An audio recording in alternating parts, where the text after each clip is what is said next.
Good morning, everyone. I pledge allegiance to the flag of the United States of America and to the republic for which it stands, one nation, under God, indivisible, with liberty and justice for all.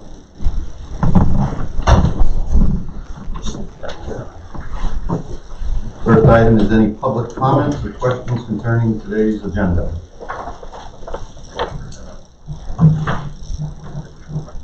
Make that motion to change it now. I'm going to make a motion to amend the agenda to include the motion to award the bids for Springbrook Road, which we'll get to under old business. Motion, Tony? Motion. Second? All in favor? Aye. That was just tabled from the last one. Was tabled from last meeting. Tabled from somebody else. Okay, motion to recess the Commissioners meeting to hold a retirement board meeting. Motion. Second, all in favor? Aye. Motion to call retirement board meeting to order. Motion. Second, all in favor? Aye. A motion to approve the August 16th, 2023 agenda. Motion. Second, all in favor? Aye. Motion to approve the July 19th, 2023 minutes. Motion. Second, all in favor? Aye. Under new business, a motion to approve the refunds of contributions to employees no longer with the county, and there are 1, 2, 3, 4, 5, 6 people. Motion. Second, all in favor? Aye. A motion to approve the following deferred retirement to age 60. And there's one person, Alexander Kararczyk. Motion. Second, all in favor? Aye. A motion to approve the following retirements, and there are 2, Kevin McNeil and Michelle Long. Motion. Second, all in favor? Aye. Motion to adjourn the retirement board. Motion. All in favor? Aye. Motion to reconvene the Commissioners meeting. Motion. Second, all in favor? Aye. Motion to approve the August 16th, 2023 agenda. Motion. Second, all in favor? Aye. Motion to approve the August 2nd, 2023 meeting minutes. Motion. Second, all in favor? Aye. Motion to approve the August 9th, 2023 conference minutes. Motion. Second, all in favor? Aye. Motion to approve payment from the general funds and county bills in the amount of $220,527.67. Motion. Second, all in favor? Aye. Under personnel, motion to hire Miriam Rivera as a part-time clerk in the Tax Claim Bureau for less than 1,000 hours per year, effective August 28, 2023, pending successful drug screening. This is a replacement position. Motion. Second, all in favor? Aye. A motion to hire Lisa Marie Wilson as a full-time clerk in the Proprietary's office for a 37.5-hour work week, effective August 28, 2023, with benefits after 90 days. This is a replacement position. Motion. Second, all in favor? Aye. Motion to recess the Commissioners meeting to hold a salary board meeting. Motion. Second, all in favor? Aye. Under salary board, motion to convene the salary board. Motion. Second, all in favor? Aye. Motion to approve the August 2nd and August 9th, 2023 salary board minutes. Motion. Second, all in favor? Aye. Motion to set the hourly rate of Miriam Rivera to $12.75 per hour as a part-time clerk in the Tax Claim Bureau for less than 1,000 hours per year, effective August 28, 2023, pending successful drug screening. Motion. Second, all in favor? Aye. Motion to set the hourly rate of Lisa Marie Wilson to $12.75 per hour as a full-time clerk in the Proprietary's office for a 37.5-hour work week, effective August 28, 2023, with benefits after 90 days. Motion. Second, all in favor? Aye. Motion to adjourn the salary board. Motion. Second, all in favor? Aye. Motion to reconvene the Commissioners meeting. Motion. Second, all in favor? Aye. Under old business, and this is something that we set aside at the last meeting, but I'd like a motion to award the bids for the Springbrook Road over Rattlesnake Creek Bridge Replacement Project to Rutledge Excavating, Inc. for the base bid amount of $1,212,253.40. Motion. Second. All in favor? Aye. Number 1, motion to open the bids for rebid Bennett Avenue Building One interior renovation project with the initials there, GC and EC, general contract and electrical contractor. Motion. Second, all in favor? Aye. Aye. We have two bids. One is from Grim Construction.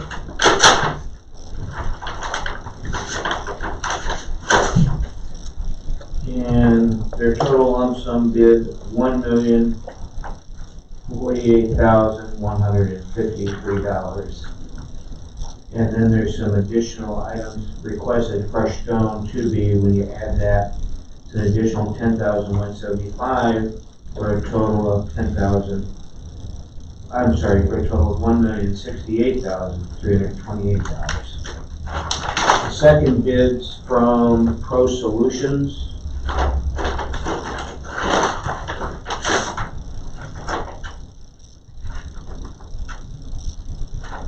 His lump sum bid is $988,580. The two additional extra work is only $1,044. So the total bid from Pro Solutions is $999,624. Obviously, I just asked if the table would be reviewed by the engineer, hopefully maybe the next meeting. Motion to table it to our September I believe it is September 6th. 6th meeting. Second, all in favor? Aye. Okay, number 2, thank you. Thank you very much. Get back to work. I will. Motion to authorize the Vice Chairman to execute change order number 2 for the Pike County Bennett Avenue Building Roof Replacement Project. Motion. Second, all in favor? Aye. Under new business, motion to approve the Human Service Development Fund payment voucher to transfer $500,000 to the ERAF 2.0 account on behalf of the Office of Human Services. Motion. Second, all in favor? Aye. Motion to authorize the Vice Chairman to execute the cooperative agreement by and between Pike County Human Services and Neighborhood Works, Northeastern Pennsylvania. Motion. Second, all in favor? Aye. Motion to execute the memorandum of understanding for the provision of physical abuse and neglect evaluations between the Children's Hospital of Philadelphia and the County of Pike on behalf of the District Attorney's Office, Dixon House Children's Advocacy Center. Motion. Second, all in favor? Aye. Raymond, would you like to say a few words?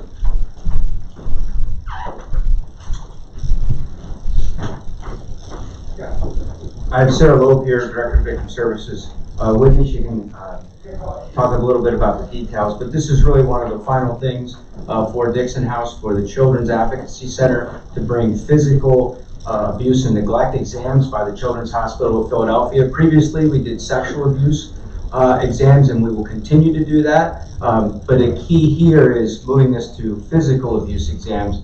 And really, as in many things in life, this comes down to funding.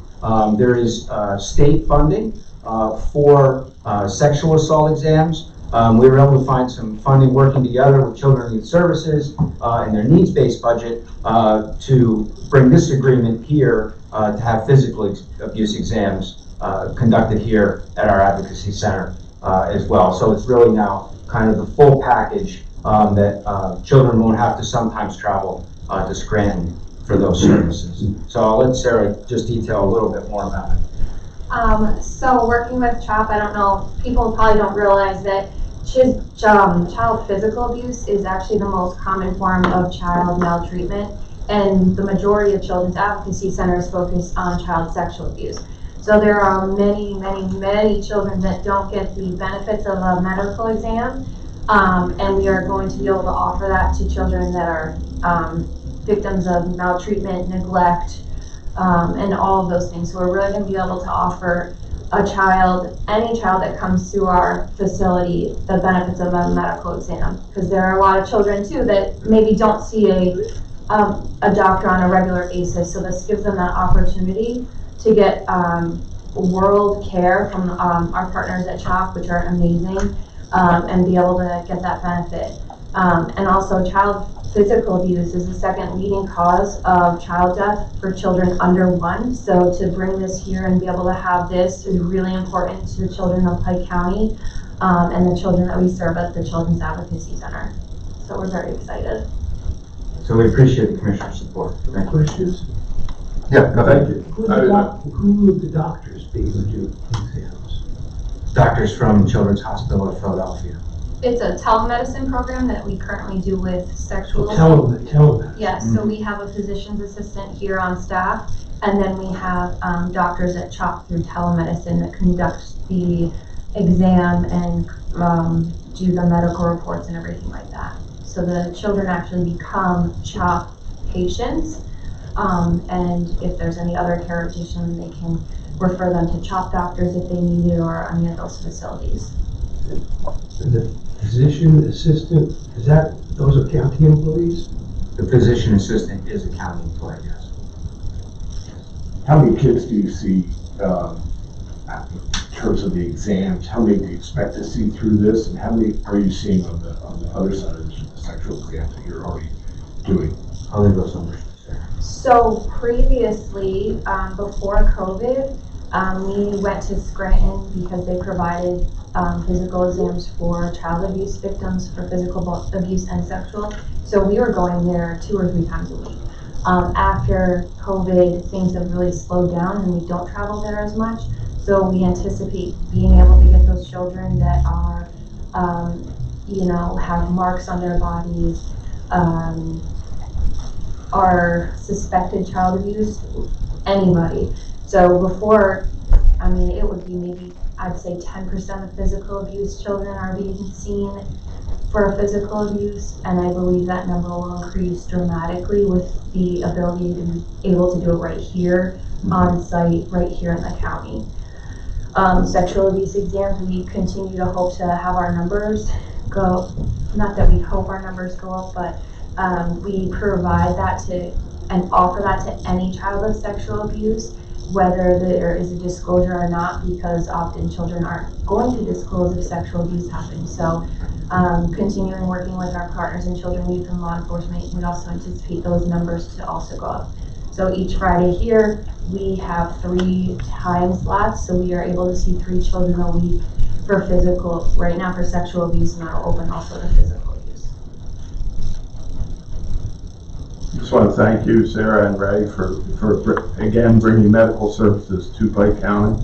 Even though we're near metropolitan areas, we certainly are a rural county, and the opportunity to make it easier for people to follow through. Because I imagine sometimes you get somebody started, and then the travel alone might get them not to follow through as much. And I think it's great that you guys can set this up for us to do it here locally. Well, even if I might, Commissioner Waldron, even the initial thing about the logistics of coordinating with the family, children, youth, and law enforcement, if they had to go to Scranton, that just provides a barrier in itself, even to get in the door, initially. And these exams are really for the health and overall knowledge of the child, that their body will heal and that their body will be okay. That's why it's important. It's really one of the first steps in the healing process for a child who's been abused. A lot of people think it's about evidence collection, and sure, some of it is, but it's really designed for the child and their family. Good. Thank you. One more Question. You said that it's about 2 to 3 times per week they would have to go to Scranton for the children that were abused, and it slowed down after the pandemic. So I was wondering, is the facility to be staffed full-time or as needed? How does that work? Well, I'll give you a little bit of familiarity with it. So there are some full-time county employees. There is a part-time county employee, a physician's assistant, that is scheduled certain days, and then that is in conjunction with CHOP. So specifically for the sexual or physical exams, that is, I would say, on a part-time basis. Is there general services as well, or it's just for the abused? Is there general medical exams for children, or it's only for the abused? It's only based on a report of abuse or serious neglect.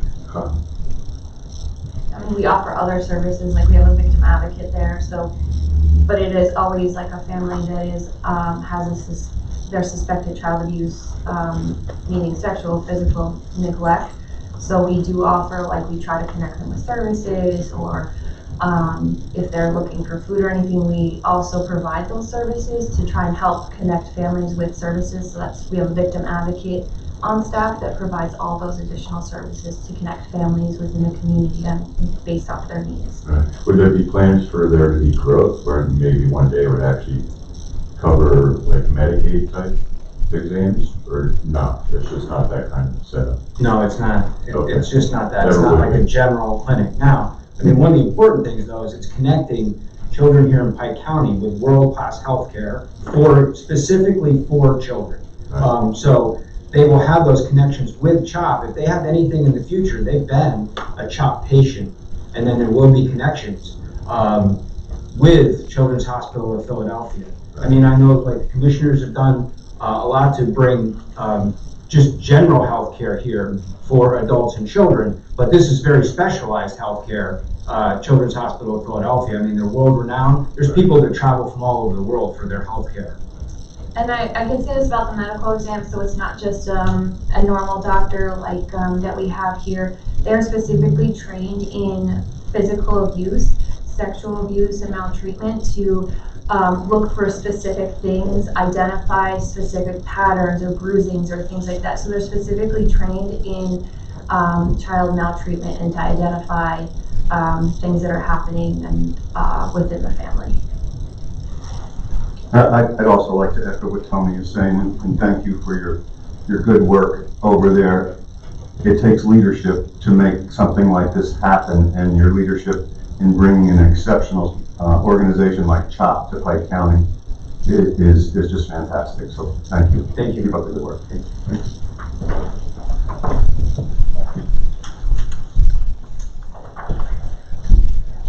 To number 4, a motion to execute a letter of engagement between Z&A LLC and the County of Pike. Motion. Second, all in favor? Aye. We have a motion to execute the purchase of service agreement between White Deer Run LLC, DBA Torrance Cove Prep, and the County of Pike on behalf of Children and Youth Services. Motion. Second, all in favor? Aye.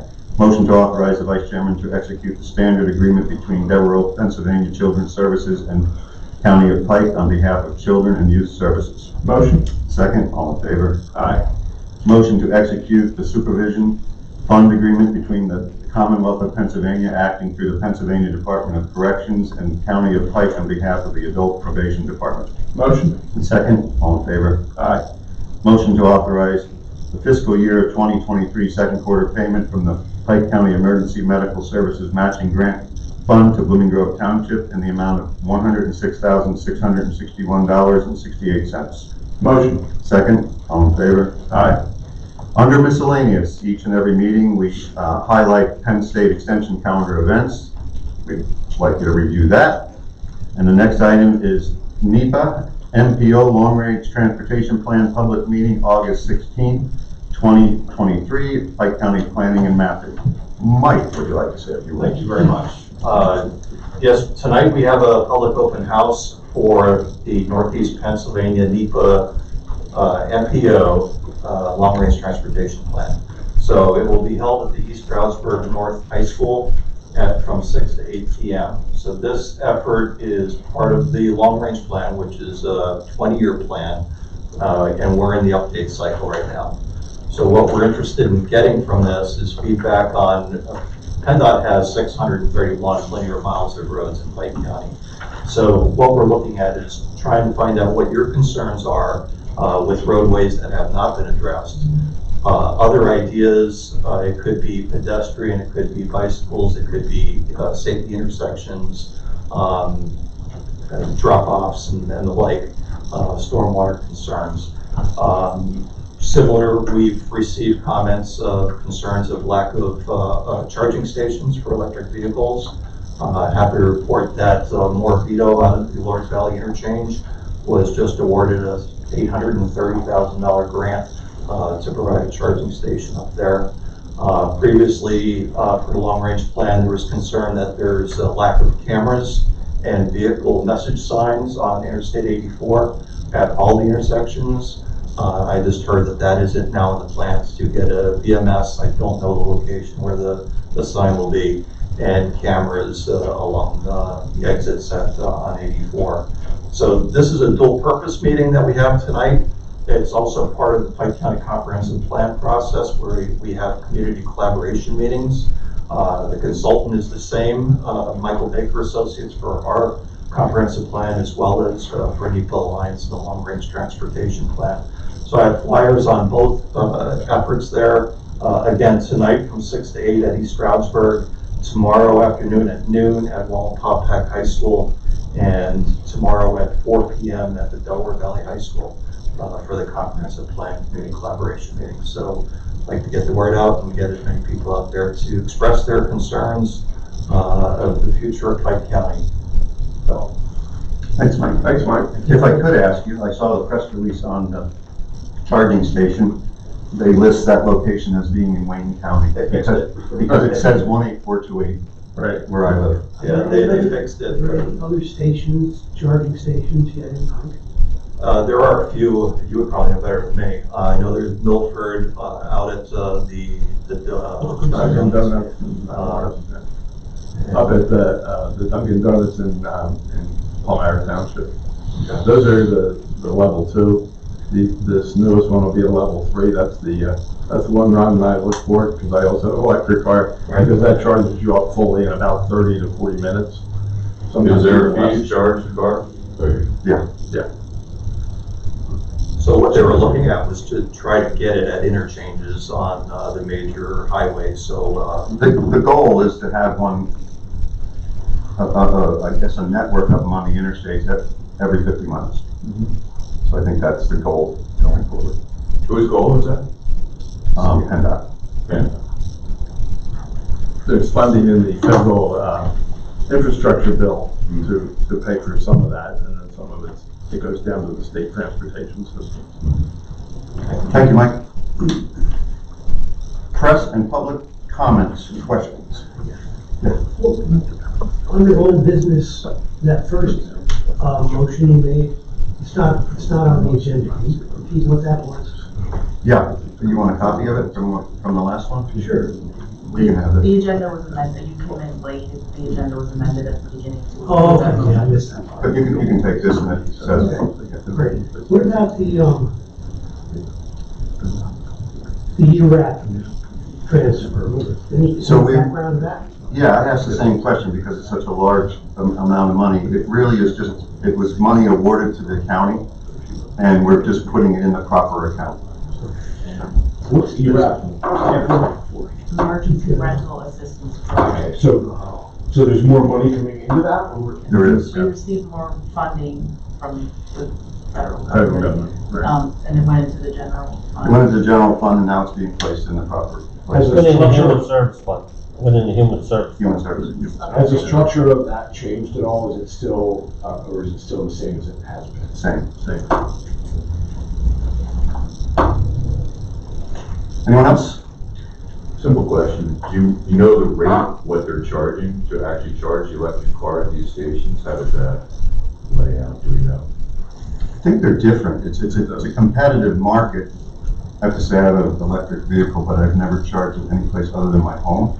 Do we know who receives the money? It's the power company, obviously, No, delivering the electricity. I actually think that they're, and Mike might be able to comment on this, through this program, I think they're making arrangements with the landowner because the landowner has to contribute, thought I saw 20% of the cost of the infrastructure build out, and then they would receive some profit from their charge. But there's usually a service company, there's a number of them, Electrify America, ChargePoint, EVgo, several of them, all of which work with apps, usually. Just kind of standard rate supply kind of. Yeah. They do differ. Some charge by how many kilowatts per hour you're putting in there, and some charge by another factor. Right. Tom just asked me that on the side.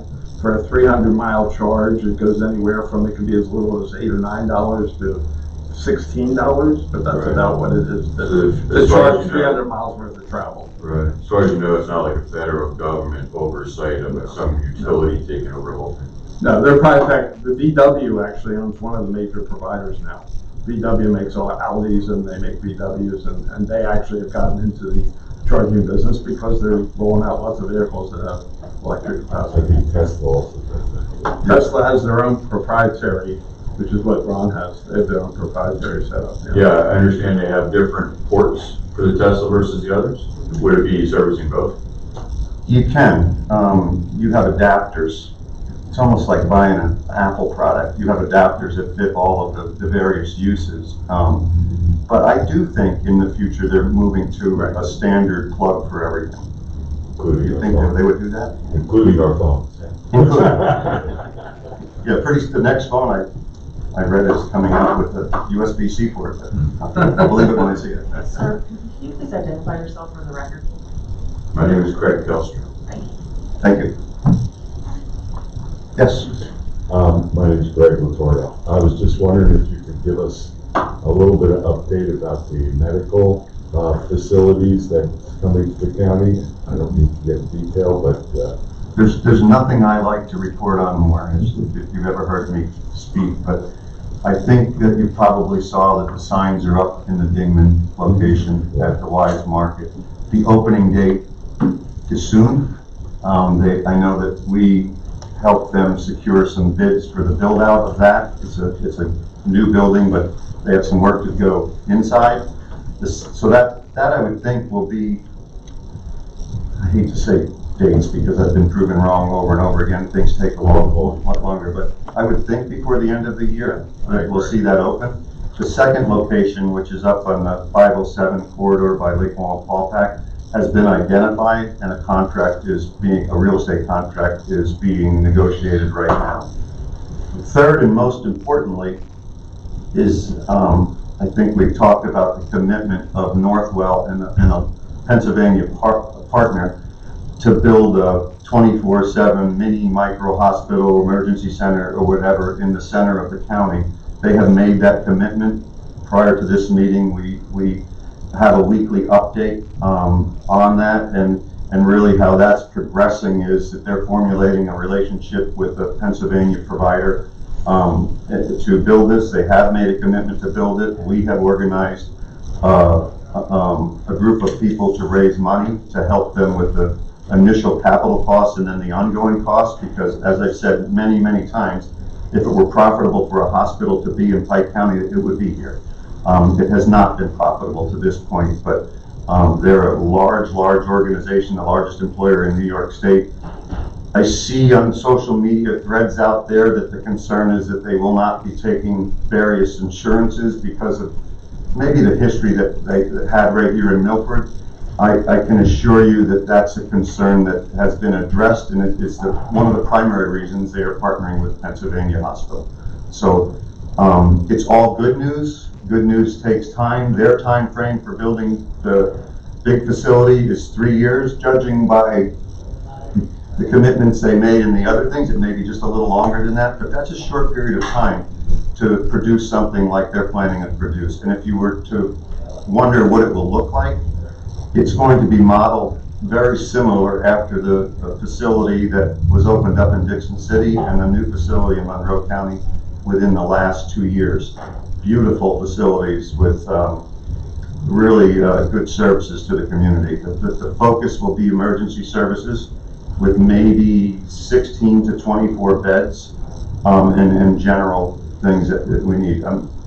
Pike County is the most underserved county in the state for medical services, so it is our number one agenda item and priority to make sure that we improve it. Hey, Ron, do you, have they released where the location is up on 507 yet?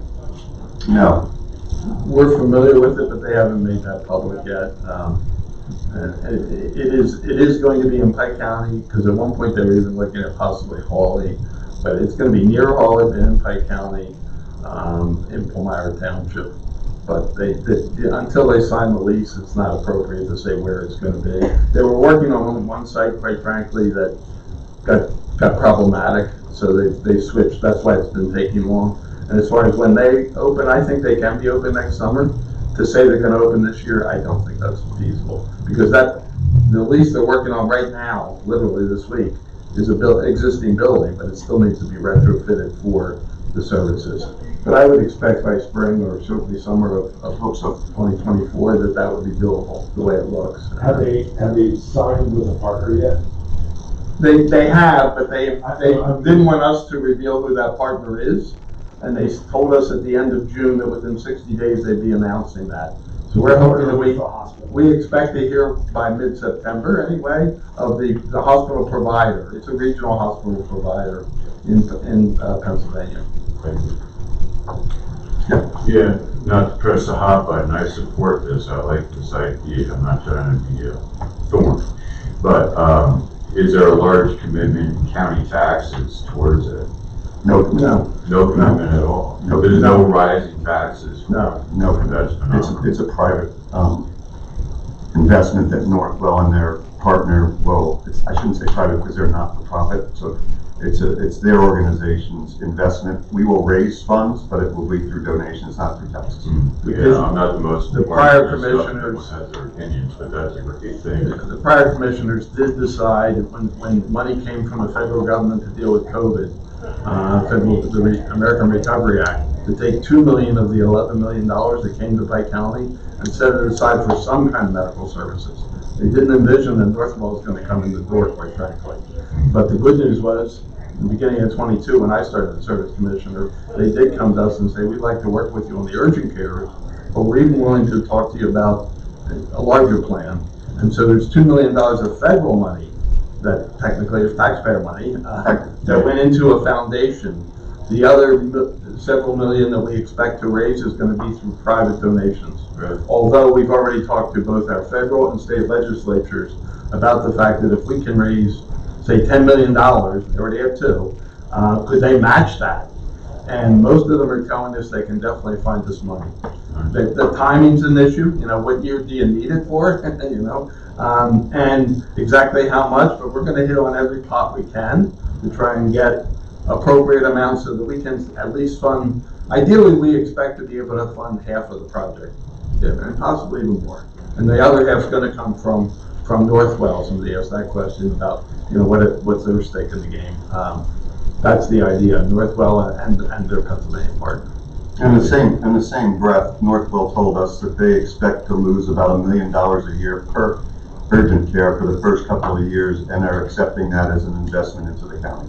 So it's a really exciting and good relationship we're establishing with them. You had one more question back there? No, you answered my question. Okay. Well, I know who's the partner. Motion to adjourn. Thank you, everybody. Motion.